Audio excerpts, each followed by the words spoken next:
Hey boss, no one's buying the white shirts. Yeah, no worries. Lower the price and then they'll sell. All right, sounds good. Boss, we sold out of white shirts. What'd I tell ya? Hey, no one's buying these condos. We'll buy them. There have been some results for some people. The liberal club of power brokers, lobbyists, and insiders are getting richer than ever, making everyone else poor. The Carney condo bailout is just the latest example. And why is he bailing out these condo developers who've made billions over the last several decades? Well, and I quote, the developers don't want to sell at a loss. Who does? But somebody's going to lose money, right? The government inflated the housing market into a bubble, and now the bubble burst. So who's going to pay the price?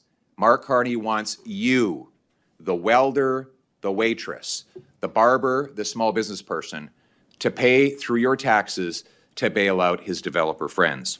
You, the people who acted responsibly, you, the ones who've been suffering with high prices, you're the ones that the Carney Liberals want to pay this price.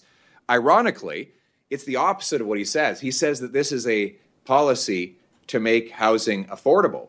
How does bidding up the cost of condos and competing with home buyers to buy them make it more affordable? It's exactly the opposite.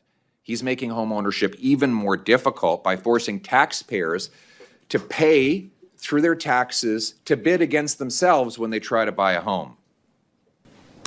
Hey, thanks for taking our questions. Back to the BC condos.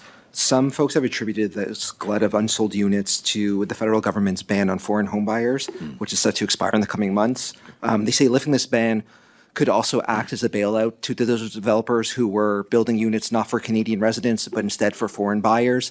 Do you agree with that? Is this something that you would support keeping in place, or do you support lifting the ban? I don't support changing the rules to sell off the condos to foreign buyers. They're Canadian condos. They should be by Canadians, Canadian buyers who want to live in them, preferably. And no, I don't think the objective here is not to bail out the developers. It's to give people a place to live.